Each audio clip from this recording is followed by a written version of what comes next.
Hello friends, പുതിയൊരു വീഡിയോയിലേക്ക് സ്വാഗതം.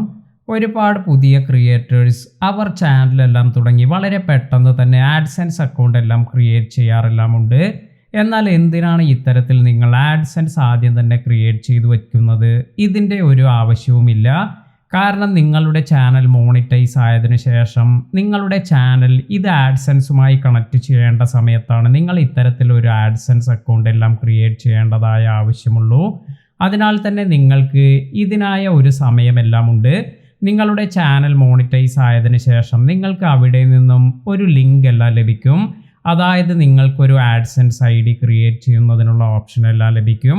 ഇത്തരത്തിൽ നിങ്ങൾ ഒരു പുതിയ ക്രിയേറ്ററാണ്, എന്താണ് ആഡ്സെൻസ് എന്നറിയുന്നതിനെല്ലാം വേണ്ടി പലരും നേരത്തെ തന്നെ ഇത്തരത്തിൽ ആഡ്സെൻസ് അക്കൗണ്ട് എല്ലാം ക്രിയേറ്റ് ചെയ്തു വയ്ക്കുമ്പോൾ പലപ്പോഴും അവർ ഇത്തരത്തിൽ ഈ ആഡ്സെൻസ് എല്ലാം ക്രിയേറ്റ് ചെയ്തത് മറന്നിരിക്കും.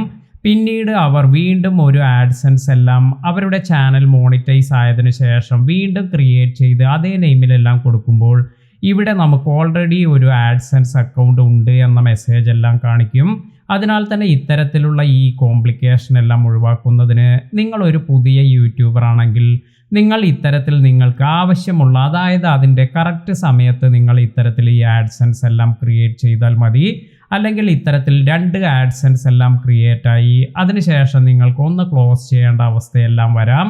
അപ്പോൾ ഇത് കുറച്ച് കോംപ്ലിക്കേറ്റഡ് പ്രോസസ്സ് എല്ലാമാണ്. അതിനാൽ തന്നെ നമ്മൾ ശ്രദ്ധിക്കേണ്ട മറ്റൊരു കാര്യം എന്ന് പറയുന്നത് നമ്മുടെ പേരിൽ ഒരു ആഡ്സെൻസ് മാത്രമാണ് നമുക്ക് ക്രിയേറ്റ് ചെയ്യാൻ സാധിക്കുക.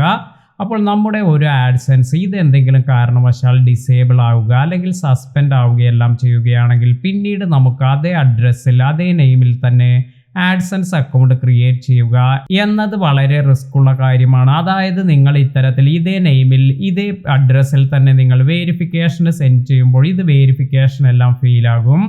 അതിനാൽ തന്നെയാണ് ഞാൻ ഇപ്പോഴും പറയുന്നത്, ആഡ്സെൻസ് അക്കൗണ്ട് നിങ്ങളുടെ ചാനൽ മോണിറ്റൈസ് ആയി നിങ്ങൾക്ക് എപ്പോഴാണോ ഇതിൻ്റെ റിക്വയർമെൻറ്റ് വരുന്നത് ആ സമയത്ത് നിങ്ങൾ ക്രിയേറ്റ് ചെയ്താൽ മതി. അതിനാൽ തന്നെ നിങ്ങൾക്ക് ഇത്തരത്തിലുള്ള കൺഫ്യൂഷൻ എല്ലാം ഒഴിവാക്കാം. ഇനി നമുക്ക് ഇത്തരത്തിൽ ഒരുപാട് ചാനലുകൾക്ക് അവരുടെ ആഡ്സെൻസ് അക്കൗണ്ട് ക്രിയേറ്റ് ചെയ്യുമ്പോൾ അവരുടെ വേരിഫിക്കേഷൻ എല്ലാം എങ്ങനെയാണ് ഇത് ഫെയിലാകുന്നത്, എന്തെല്ലാം കാരണം കൊണ്ട് ഇത് ഫെയിലാകാം, ഇതിനെക്കുറിച്ചെല്ലാം നോക്കാം. അതിനാൽ തന്നെ ഈ പറയുന്ന കാര്യങ്ങളെല്ലാം ശ്രദ്ധിച്ച് നിങ്ങൾ ആഡ്സെൻസ് എല്ലാം ക്രിയേറ്റ് ചെയ്യുകയാണെങ്കിൽ നിങ്ങൾക്ക് നല്ല രീതിയിൽ ആഡ്സെൻസ് എല്ലാം ക്രിയേറ്റ് ചെയ്യാൻ സാധിക്കും. അപ്പോൾ നമുക്ക് എന്തെല്ലാം കാര്യങ്ങൾ കൊണ്ട് ആഡ്സെൻസ് അക്കൗണ്ട് ക്രിയേറ്റ് ചെയ്യുമ്പോൾ വേരിഫിക്കേഷൻ ഫെയിലാകാം എന്ന് നോക്കാം. ആദ്യമായി നമ്മൾ ഇത്തരത്തിൽ നമ്മുടെ ചാനൽ മോണിറ്റൈസ് ആയതിനു ശേഷം നമ്മൾ നമ്മുടെ ഡീറ്റെയിൽസ് എല്ലാം കൊടുത്ത്, അതായത് നമ്മുടെ നെയിം അഡ്രസ്സ് എല്ലാം കൊടുത്ത് നമ്മൾ ഒരു ആഡ്സെൻസ് അക്കൗണ്ട് ക്രിയേറ്റ് ചെയ്യും. ഇതിന് ശേഷമെല്ലാമാണ് നമുക്ക് പിൻ വേരിഫിക്കേഷൻ, അതുപോലെ അഡ്രസ് വേരിഫിക്കേഷൻ, അല്ലെങ്കിൽ നമുക്ക് ഇതുപോലെ ID വേരിഫിക്കേഷൻ എല്ലാം വരുന്നത്. അപ്പോൾ പിൻ വേരിഫിക്കേഷൻ അല്ലെങ്കിൽ അഡ്രസ് വേരിഫിക്കേഷൻ ഇത് ഒന്ന് തന്നെയാണ്. നിങ്ങളുടെ ആഡ്സെൻസിൽ നിങ്ങളുടെ ചാനലിൽ നിന്ന് $10 എല്ലാം ട്രാൻസ്ഫർ ആകുമ്പോൾ, അതായത് നിങ്ങളുടെ ആഡ്സെൻസിലേക്ക് $10 എല്ലാം കയറുമ്പോഴാണ് നിങ്ങൾക്ക് ഈ ഒരു പിൻ വേരിഫിക്കേഷൻ പോസ്റ്റൽ വഴി നിങ്ങളുടെ വീട്ടിലേക്ക് വരിക. അപ്പോൾ ഇത്തരത്തിൽ നിങ്ങൾക്ക് $10 എല്ലാം തികഞ്ഞതിന് ശേഷം 3 ആഴ്ച കൊണ്ടെല്ലാം നിങ്ങൾക്ക് ഇത്തരത്തിൽ ഈ ഒരു പിൻ നിങ്ങളുടെ വീട്ടിലേക്ക് വരാം. ഇത്തരത്തിൽ നിങ്ങൾക്ക് ഈ പിൻ ഒന്നും വരുന്നില്ല എങ്കിൽ ഇത് എങ്ങനെയാണ് വരുന്നത്, ഇതിനെക്കുറിച്ചെല്ലാം ഞാനൊരു വീഡിയോ ചെയ്തിട്ടുണ്ട്, അത് നിങ്ങൾ കണ്ടു നോക്കുക. അപ്പോൾ ഈ ഒരു പിൻ നമ്മൾ എൻ്റർ ചെയ്ത് നമുക്ക് നമ്മുടെ അഡ്രസ്സ് അല്ലെങ്കിൽ പിൻ വേരിഫിക്കേഷൻ കംപ്ലീറ്റ് ചെയ്യാം. ഇതിനായി നമുക്ക് ആഡ്സെൻസിൽ ഒരു സ്പേസ് കിട്ടുന്നുണ്ട്. അവിടെയാണ് നമ്മൾ ഇത്തരത്തിൽ വന്നിരിക്കുന്ന ഈ ഒരു പിൻ നമ്പർ എൻ്റർ ചെയ്ത് ഈ വേരിഫിക്കേഷൻ കംപ്ലീറ്റ് ചെയ്യേണ്ടത്. ഇനി നമുക്ക് മറ്റൊരു ടൈപ്പ് വേരിഫിക്കേഷൻ എന്ന് പറയുന്നത് ID വേരിഫിക്കേഷൻ ആണ്. ID വേരിഫിക്കേഷൻ പലപ്പോഴും ഒരുപാട് പേർക്ക് ഫെയിൽ ആകാറുണ്ട്. പല കാരണങ്ങൾ കൊണ്ടെല്ലാം ഇത്തരത്തിൽ ഈ ID വേരിഫിക്കേഷൻ ഫെയിൽ ആകാം. ആദ്യമായി നമ്മൾ ശ്രദ്ധിക്കേണ്ടത്, ഇത്തരത്തിൽ ഈ ID വേരിഫിക്കേഷൻ ചെയ്യുന്നതിന് വേണ്ടി ഇതിനായി നമ്മൾ ഫിൽ ചെയ്യുന്ന സമയത്ത് തന്നെ നമുക്ക് അതിൽ കുറച്ച് ID ഡീറ്റെയിൽസ് എല്ലാം കാണിക്കും. അതായത് ഈ പറഞ്ഞിരിക്കുന്ന, അതായത് അപ്പോഴത്തെ സമയത്ത് അവർ നിർദ്ദേശിച്ചിരിക്കുന്ന ആ ID ഡോക്യുമെൻ്റ് എല്ലാമാണ് നമ്മൾ ഈ ID വേരിഫിക്കേഷന് വേണ്ടി സബ്മിറ്റ് ചെയ്യേണ്ടത്. അപ്പോൾ ആധാർ എന്നത് യൂസ് ചെയ്താണ് നിങ്ങൾ ഇപ്പോൾ ഈ ID വേരിഫിക്കേഷൻ കംപ്ലീറ്റ് ചെയ്യുന്നത് എങ്കിൽ ഇത്തരത്തിൽ ഈ ID വേരിഫിക്കേഷന് വേണ്ടി ഇപ്പോൾ ആധാർ യൂസ് ചെയ്യുന്നില്ല. അതിനാൽ തന്നെ നിങ്ങൾ ആധാർ എല്ലാമാണ് അപ്ലോഡ് ചെയ്യുന്നത് എങ്കിൽ നിങ്ങളുടെ ID വേരിഫിക്കേഷൻ ഫെയിൽ ആകാം. അപ്പോൾ ഈ ഒരു കാര്യം ശ്രദ്ധിക്കുക. അപ്പോൾ എന്തെല്ലാം കാര്യങ്ങളാണ് ഇപ്പോൾ ID വേരിഫിക്കേഷന് വേണ്ടി യൂസ് ചെയ്യുന്നത് എന്ന് നോക്കാം. Pan card, passport, driving licence, അതുപോലെ നിങ്ങളുടെ വോട്ടേഴ്സ് ID, ഇതിലേതെങ്കിലും ഡോക്യുമെൻ്റ് എല്ലാം നൽകി നിങ്ങൾക്ക് നിങ്ങളുടെ ID വെരിഫിക്കേഷൻ എല്ലാം കംപ്ലീറ്റ് ചെയ്യാം. ഇപ്പോൾ ആക്സെപ്റ്റ് ചെയ്യുന്ന ഡോക്യുമെൻറ്റ്സ് എല്ലാമാണ് ഇവിടെ തന്നിരിക്കുന്നത്.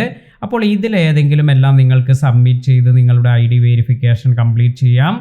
ഇനി മറ്റൊരു കേസ് നമ്മൾ വളരെയധികം ശ്രദ്ധിക്കേണ്ടതായ ഒരു കാര്യമെന്ന് പറയുന്നത് നമ്മുടെ ആഡ്സെൻസിൽ നമ്മൾ കൊടുത്തിരിക്കുന്ന പേര്, അതുപോലെ നമ്മൾ ID അപ്ലോഡ് ചെയ്യുമ്പോൾ നമ്മൾ കൊടുക്കുന്ന പേര്, ഇത് തമ്മിൽ മിസ്മാച്ച് എല്ലാം വരികയാണെങ്കിലും നിങ്ങളുടെ ID വെരിഫിക്കേഷൻ ഫെയിലാകും.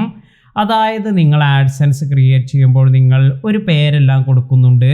അതായത് നിങ്ങളുടെ പേര് അതിൽ എന്തെങ്കിലും വ്യത്യാസമെല്ലാം നിങ്ങൾക്ക് IDയിൽ കാണുകയാണെങ്കിൽ, സ്പെല്ലിംഗ് മിസ്റ്റേക്ക് അല്ലെങ്കിൽ മറ്റെന്തെങ്കിലും പ്രശ്നങ്ങളെല്ലാം കാണുകയാണെങ്കിൽ ഇത് നിങ്ങളുടെ ID വെരിഫിക്കേഷനെ ബാധിക്കും.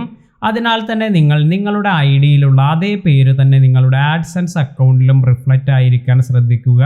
അതായത് ആഡ്സെൻസ് അക്കൗണ്ട് ക്രിയേറ്റ് ചെയ്യുമ്പോൾ ഇത്തരത്തിൽ നിങ്ങൾ ഈ IDയിലുള്ള അതേ പേര് തന്നെ നിങ്ങൾ അതേപോലെ തന്നെ നിങ്ങൾ എൻ്റർ ചെയ്യുകയാണെങ്കിൽ ഇത്തരത്തിലൊരു കോംപ്ലിക്കേഷൻ എല്ലാം നിങ്ങൾക്ക് ഒഴിവാക്കാൻ സാധിക്കും. അപ്പോൾ ഈ ഒരു കാര്യവും നിങ്ങൾ വളരെയധികം ശ്രദ്ധിക്കുക. ഇത്തരത്തിൽ മിസ്മാച്ചിങ് എല്ലാം വരികയാണെങ്കിൽ നമ്മുടെ വെരിഫിക്കേഷൻ ഫെയിലാകാം. ഇനി ഞാൻ പലപ്പോഴും പറഞ്ഞിട്ടുള്ള ഒരു കാര്യമാണ്, നമ്മൾ ഇത്തരത്തിൽ നമ്മുടെ ID വെരിഫിക്കേഷന് വേണ്ടി പലരും ചെയ്യുന്ന ഒരു കാര്യമെന്ന് പറയുന്നത് അവരുടെ മൊബൈൽ ഫോണിൽ ഇത്തരത്തിൽ ഈ ID താഴെ വച്ച് ഇത് ഫോട്ടോ എടുക്കുകയെല്ലാമാണ്. ഇത്തരത്തിൽ ഈ ID ഫോട്ടോ എടുക്കുമ്പോൾ നമ്മൾ ശ്രദ്ധിക്കേണ്ടതായ കുറേ കാര്യങ്ങളുണ്ട്. ID വളരെ ക്രിസ്പും ക്ലിയറുമായി നല്ല രീതിയിൽ നമുക്ക് അയക്കാൻ കഴിഞ്ഞാൽ മാത്രമാണ് ആ ഒരു ID ആക്സെപ്റ്റ് ചെയ്യുക. ഇപ്പോൾ നിങ്ങൾ ഇത്തരത്തിൽ മൊബൈലെല്ലാം ഹോൾഡ് ചെയ്ത് പിടിച്ച് ഇതിൻ്റെ ഷാഡോ എല്ലാം താഴേക്ക് വരുന്നുണ്ട്. അപ്പോൾ ഇത്തരത്തിൽ ആ ID ക്ലിയർ ഇല്ല എങ്കിൽ ആ ഒരു ID വെരിഫിക്കേഷൻ ഫെയിലാകാം.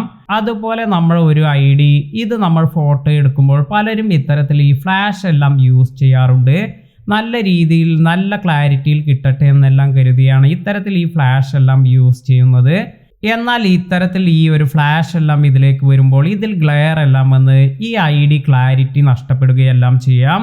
അതിനാൽ തന്നെ കൂടുതൽ ലൈറ്റായെല്ലാം തോന്നുകയാണെങ്കിലും ഇത്തരത്തിൽ നിങ്ങളുടെ ഈ ID വെരിഫിക്കേഷൻ ഫെയിലാകാം. അതായത് നമ്മുടെ ID ഇത് വളരെ ക്ലിയറായി അപ്ലോഡ് ചെയ്യാൻ സാധിച്ചാൽ മാത്രമാണ് നമുക്ക് ഇത്തരത്തിൽ ഈ പ്രോസസ്സ് എല്ലാം കംപ്ലീറ്റ് ചെയ്യാൻ സാധിക്കുക. അതിനാൽ തന്നെ ഞാൻ അധികവും എല്ലാവരോടും റെക്കമെൻഡ് ചെയ്യുന്ന ഒരു കാര്യമെന്ന് പറയുന്നത് സ്കാൻ ചെയ്ത് ഇത്തരത്തിൽ ID എല്ലാം വയ്ക്കാനാണ്. അതിനാൽ തന്നെ അതിൻ്റെ ക്ലാരിറ്റി നഷ്ടപ്പെടാതെ അതിൻ്റെ ആ ഒരു കളറൊന്നും നഷ്ടപ്പെടാതെ അതേ ഫോർമാറ്റിൽ തന്നെ നമുക്ക് ലഭിക്കും. അപ്പോൾ ഈ ഒരു തരത്തിലെല്ലാം എടുക്കുകയാണെങ്കിൽ അല്ലെങ്കിൽ നിങ്ങൾ മൊബൈൽ ഫോൺ യൂസ് ചെയ്യുകയാണെങ്കിൽ നല്ല രീതിയിൽ നല്ല ഫോട്ടോ എല്ലാം എടുക്കാൻ ശ്രദ്ധിക്കുക. അല്ലെങ്കിൽ ഈ ഒരു പ്രശ്നങ്ങൾ കൊണ്ടെല്ലാം ID വെരിഫിക്കേഷൻ ഫെയിലാകാനുള്ള സാധ്യത കൂടുതലാണ്. ഇനി മറ്റൊരു കാര്യമെന്ന് പറയുന്നത് നമ്മൾ ഫോട്ടോ എടുക്കുന്ന സമയത്ത് നമ്മുടെ IDയുടെ ഏതെങ്കിലും ഒരു കോർണർ എല്ലാം ഇതെല്ലാം കട്ടായി പോവുകയാണെങ്കിലും ഇത്തരത്തിൽ നിങ്ങളുടെ ID വെരിഫിക്കേഷൻ ഫെയിലാകാം. ഈ ID കറക്റ്റായി കട്ടാകാതെ 4 സൈഡും കാണുന്ന തരത്തിൽ കറക്റ്റായി ക്രോപ്പ് ചെയ്തതിന് ശേഷം വേണം നമ്മൾ ഈ ID എല്ലാം അപ്ലോഡ് ചെയ്യാൻ. അതിനാൽ തന്നെ ID നമ്മൾ അപ്ലോഡ് ചെയ്യുന്ന കാര്യത്തിൽ വളരെയധികം ശ്രദ്ധിക്കുക. നിങ്ങൾ ഇത്തരത്തിൽ മൊബൈലെല്ലാമാണ് യൂസ് ചെയ്യുന്നത് എങ്കിൽ വളരെ നല്ല ക്ലാരിറ്റിയോട് കൂടി ഷാഡോ ഇല്ലാതെ ഗ്ലെയർ ഇല്ലാതെ അതുപോലെ ഓവറായി ലൈറ്റ് ഒന്നും വരാതെ ഇത്തരത്തിൽ വളരെ ശ്രദ്ധിച്ചു വേണം നിങ്ങൾ ഈ ഒരു ഡോക്യുമെൻ്റ് അപ്ലോഡ് ചെയ്യാൻ. ഇന്നത്തെ വീഡിയോ നിങ്ങൾക്ക് എല്ലാവർക്കും ഉപകാരപ്പെട്ടു എന്ന് കരുതുന്നു. വീഡിയോ ഉപകാരപ്പെട്ടുവെങ്കിൽ ലൈക്ക് ചെയ്യാനും മറ്റുള്ളവർക്ക് ഷെയർ ചെയ്ത് കൊടുക്കാനും മറക്കാതിരിക്കുക. ഒരുപാട് പേർ ഇത്തരത്തിൽ നമ്മുടെ ഈ വീഡിയോ എല്ലാം കാണുന്നുണ്ട്. അതുപോലെ നിങ്ങൾക്ക് എന്തെങ്കിലും ഒരു പ്രയോജനം തോന്നുമെങ്കിൽ ലൈക്ക് ചെയ്യാൻ മറക്കാതിരിക്കുക. പുതിയ അറിവുകളുമായി മറ്റൊരു വീഡിയോയിൽ കാണാം. താങ്ക്